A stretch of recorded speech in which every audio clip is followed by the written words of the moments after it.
Bom dia, boa tarde ou boa noite, em qual horário que está sendo transmitida esse resumo da minha aula. O meu tema escolhido é a matriz da disciplina de filosofia, componente curricular da ética. O tema específico que eu vou comentar é a ética cristã e protestante. Nessa aula, a gente vai falar de dois autores que trabalharam muito a questão da ética. Os objetivos da aula que eu coloquei é conhecer as diferenças entre a ética cristã católica e a ética cristã protestante, problematizar os temas da formação moral do sujeito dentro da ética cristã. Nesse momento, a gente inicia um tema desses na sala de aula, um tema que muitas vezes é polêmico, levando em conta que na sala de aula eu tenho alunos católicos, alunos evangélicos, alunos ateus e alunos de diversas outras religiões, inclusive as religiões afros. Então eu sempre tenho que pensar nos meus alunos e qual é o tipo de sujeito que está voltado para essa aula. A primeira parte aqui, ele vai iniciar pela pergunta, refletindo: existem diferenças entre a ética cristã católica e a ética protestante? Primeiramente, o meu aluno já vai me responder: sim, professora. A ética cristã católica, ela tem santos, ela tem devoções de missa, e a igreja evangélica, ele não tem nada disso. Ele já tem só os cultos, na maioria das vezes, e ele não tem toda a repetição que a igreja católica ela precisa ter. De que forma o pensamento ético cristão está presente em nossa vida cotidiana e influencia a moralidade de onde estamos inseridos? Nessa parte aqui, eu tenho que dar a opção para o meu aluno pensar no agir ético, no agir moral, o que ele é cobrado, o que os pais cobram que ele vá para a sala de aula, o que ele tem que fazer, qual é a relação dele com a sociedade. Nessa aula também a gente vai aprender um pouquinho da ética cristã. A palavra ética vem do grego ethos e significa lei ou norma, diferente da moral, que é um conjunto de crenças, hábitos e valores próprios de um povo, época ou cultura. Para os antigos gregos, a ética era uma reflexão consciente, racional sobre a moral. Já a ética cristã, ela é baseada no teocentrismo, ou seja, Deus como um centro do universo, e a literatura bíblica como um fundamento do pensar e do agir. Então, assim, com todas essas informações, nós podemos dizer que a ética cristã é um conjunto de valores morais e preceitos doutrinários, que tem como objetivo regular o agir humano no sentido de redimi-lo do pecado original e torná-lo apto à salvação e redenção. Mas como não existe apenas uma religião cristã, será que essa explicação se aplica a todas as denominações cristãs?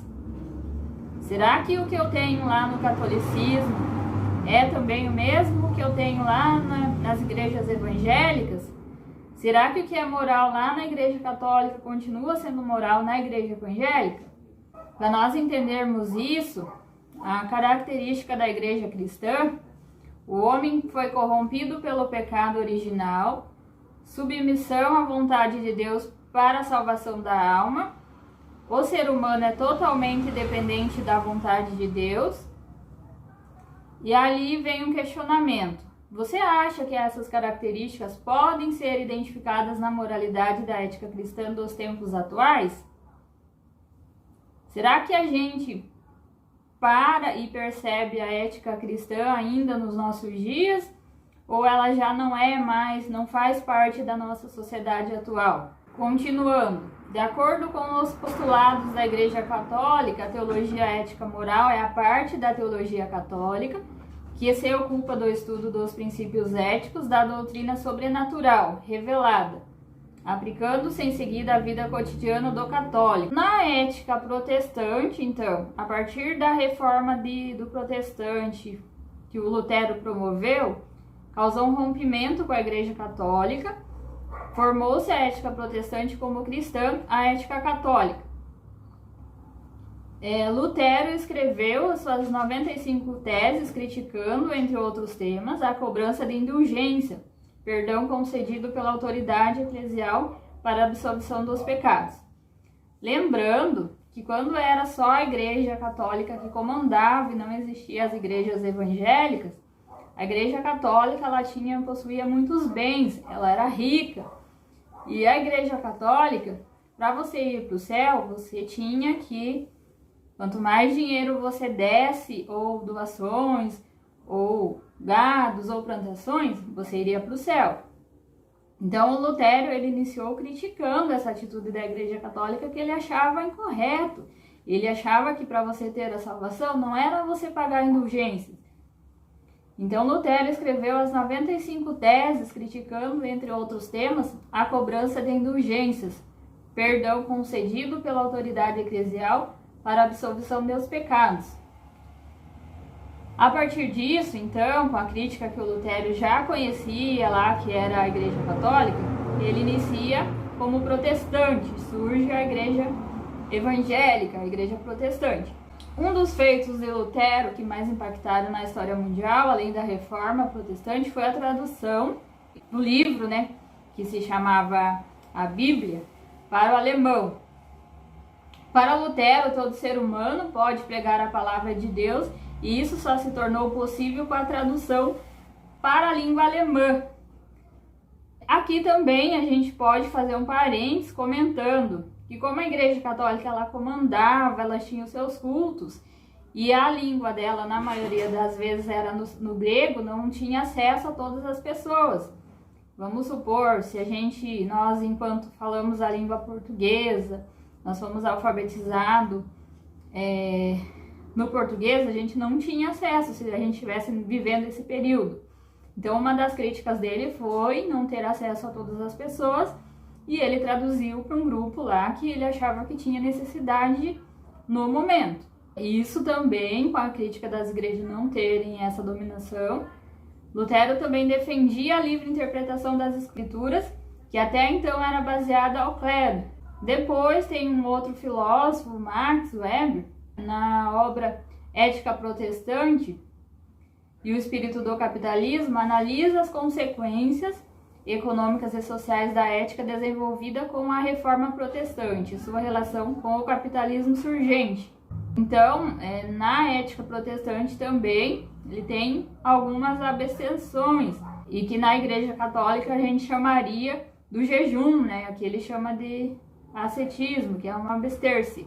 A ética católica e protestante, na católica afirma-se que a caridade, a oração e a reclusão, a abstinência e a humildade são necessários para chegar à salvação. E na ética protestante, o trabalho, a fé, não apenas a oração e penitência, que conduzirá o homem à salvação. Para eles, os bens materiais não são vistos como obstáculos, mas como um símbolo da glória de Deus na vida do fiel. Assim podemos compreender a burguesia aproximou-se dos ideais protestantes. Max Weber relaciona o crescimento do capitalismo com a ascensão teológica da ética protestante.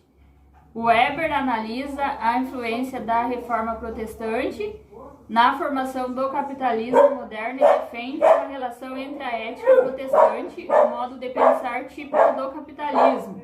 Nosso desejo é apenas verificar se em que medida as influências dos religiosos participaram na moldagem qualitativa da expressão quantitativa desse espírito pelo mundo e quais aspectos concretos da cultura capitalista resultem delas. Essa citação ela é uma citação do Weber, no ano de 2000, página 49.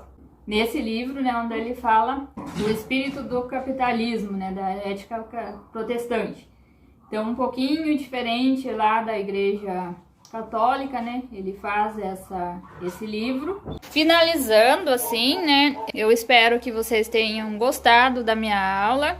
É um tema bem polêmico, é um tema que ele exige muita pesquisa, que a gente pode também retomar ele com os alunos, e que cada informação que ela é passada na sala de aula, ele traz para os alunos essas perguntas, Eles vão questionar até mesmo os autores e por que considera como um defensor ali por Marx da riqueza e do catolicismo não. essa é a minha aula ali que eu falo sobre a ética cristã e protestante.